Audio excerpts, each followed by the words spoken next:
Dubai से, south east Asian countries से और ऐसी तमाम जगहों से आ रही है। तो जरूरी है, मैं तो रॉकेट लॉन्चर की मांग करता हूँ सरकार से, क्योंकि मुझे तो उसी की ज्यादा जरूरत है। पता नहीं है साले 10,000 की संख्या में आ जाए तो एक चुटकी बजाते 10,000 को मैं जहन्नुम पहुंचा दूं। उतना तो मैं क्रूर हूँ, हिंदुस्तान के लिए करना पड़ेगा। दो समय दे रहे हो, सुअरों की तरह बच्चे तुम पैदा करो। जैसे सुअर के होते हैं ना, एक साथ 15-15 बच्चे इनके घरों में जाकर देखो, उस तरह के बच्चे हैं। और मतलब महंगाई का 2 समय दे दो।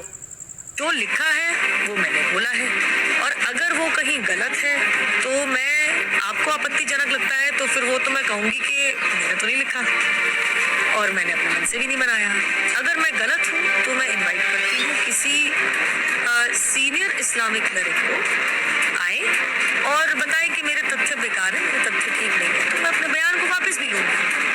लेकिन जवाब में अगर आपने मुझे मेरे परिवार के साथ सामूहिक दुष्कर्म, सर तन से जुदा और जान से मारने की और खून खराबा करने की और माहौल बिगाड़ने की बात करेंगे, सिर्फ भारत से नहीं आ रही है, पाकिस्तान से, इंग्लैंड से, दुबई से, साउथ ईस्ट एशियन कंट्रीज से और ऐसी तमाम जगहों से आ रही है। शाबाशी देता उस नुपुर शर्मा को जिसने सत्य बोलने का साहस दिखाया। ये सिर्फ उनको ही रेलते हैं जो कमजोर होते हैं, ताकतवरों पर नजर उठाने की इनकी औकात नहीं होती। मैं यही कहूंगा और भारत सरकार से भी मैं यही कहूंगा। मैं अपनी सुरक्षा करना जानता हूँ बेहतर तरीके से। किसी की सुरक्षा की, सेफ्टी की जरूरत नहीं। सन्यासी आचार्य सूर्य सागर को अकेला काफी है।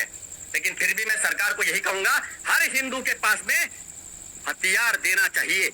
मेरे को तो जरूरी है, मैं तो रॉकेट लॉन्चर की मांग करता हूँ सरकार से, क्योंकि मुझे तो उसी की ज्यादा जरूरत है। पता नहीं है साले 10,000 की संख्या में आ जाए तो एक चुटकी बजाते 10,000 को मैं जहन्नुम पहुंचा दूं। उतना तो मैं क्रूर हूँ, हिंदुस्तान के लिए करना पड़ेगा। तो तुम तुम्हारा काम ईमानदारी से कर रहे हो तो करते रहो, बेशक मुझे कोई अंतर नहीं पड़ता। मैं अभी जीवित हूँ, अभी जिंदा हूँ। मेरा एकमात्र स्वप्न है, मैं तब तक जिंदा रहना चाहता हूँ जब तक मेरा देश हिंदू राष्ट्र में परिवर्तित नहीं होता। जीवन और मृत्यु ईश्वर के हाथों में है, मेरे हाथ में नहीं है, तुम्हारे हाथ में नहीं है। जब कोई व्यक्ति घायल हो जाता है, बीमार हो जाता है, अस्पताल में जाता है, डॉक्टर के पास पहुंचता है, लोग लाखों करोड़ों रुपया खर्च कर देते हैं डॉक्टर के पास, लेकिन जब डॉक्टर के पास इलाज नहीं होता है तो डॉक्टर एक बात कहता है कि अब ऊपर वाले के हाथ में। जब ईश्वर के ही हाथ में है तो फिर इतना खटाटोप क्यों, इतना प्रयास क्यों करना जीवित रहने के लिए। जब तक मेरे आईडी पर खबर नहीं आती कि मैं गया, तब तक यकीन नहीं मानना। साले क्या मिल जाता है पता नहीं। सूर्य सागर को गोलियां लगी और सूर्य सागर गया, तो ये तुम्हारा बाप भूत बन करके तुमसे बात कर रहा है क्या?